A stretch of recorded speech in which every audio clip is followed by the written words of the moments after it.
Hey, I'm Noche Miller. This is Kate, and this is Orry. I thought it'd be fun to talk about both their worlds at once because they're so similar, and that makes the differences in them stand out that much more. They're both quarter horse mares. I don't know, decently aged, not old, not young. Orry has a single cinder whirl. Hi, can I touch you? Right here between her eyes, which doesn't tell us much of anything. And Kate has the same. A single center whirl right here between their eyes. With a single center whirl, it just doesn't tell us, it tells us there aren't any extremes of temperament that we can see from the whirl, that we need to look to the head shape for any ideas as to temperament. Both of them have very strong, very itchy tongue. Both of them have very strong, pronounced nose bones. They'll have strong ideas of their own. They have both a hint of a dish and a hint of a moose nose for sensitive but bold and confident at the same time. They both have ears that are very oval shaped. You see her very oval shaped ears? There aren't any big, they're not very shapy. That shows a steady, dependable horse. Kate here has very upright ears when she looks forward. She's calmed down a lot now. When they first came in, they came trotting up here on a cold, windy day, snorting and blowing, and Kate's ears go about straight up. That means lots of energy. Plenty of go. Orry's are a little wider. Oh, don't touch her. Orry's ears are a little wider, steady, dependable, maybe a little less energetic. Silly ponies. Look at them being all silly here. They both have huge jowls. Look at those jowls. I bet they can go all day long. Plenty of energy. No trouble getting air. Orry's chin right now is hard. She's not real thrilled about this. It's a soft, easygoing sort of chin, but it's kind of tight and pulled forward right now. At least partially because she'd like to eat, but the food is under Kate's nose as she's getting corn dropped on her head. Kate's chin, on the other hand,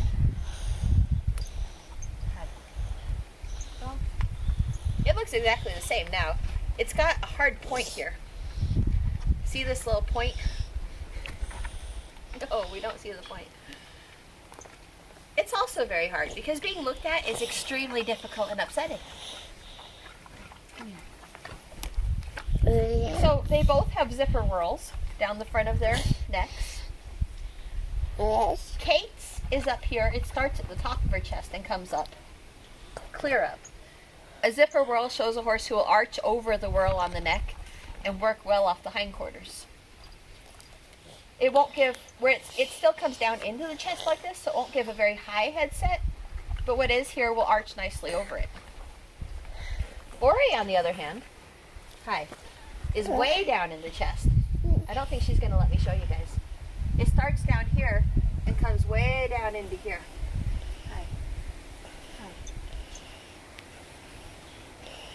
So she'll have a much lower neck set. It's going to come much lower out of the neck and be heavier. Hi. Are we going to be friends after all? Huh? She also has a whirl up here on the neck. It's not a big one, not enough to make a huge difference, but she will be straighter through the neck and a little heavier on the bottom side. Kate here, her mane splits right here and comes over onto this side of the neck instead of all being on one side of the neck. That's going to show a sore spot somewhere through the body. Kate has a history of, come here, pretty girl, of being sore back here through the loins. She's been seen by the chiropractor, and this is where her sore spot is, which very much corresponds with the mane on the neck here. They also have very different flank whirls. Kate, when she trots, her hind end is way up underneath her. She reaches clear forward with those hind legs, and it's just such an interesting trot. I noticed way before I saw where the flank whirl was. And her flank whirl comes clear down around, down low. When Orry trots, her hind legs are out behind her, trailing. Her flank whirl comes up higher. It's way up here. It's just fun to see in movement the difference that the different locations of flank whirls gives them. And that is Kate and Orry. I think that's about all there is to say with them. Nice, good, hard-working ranch mares who can go all day and have a bit of an attitude, which is always kind of fun in a girl.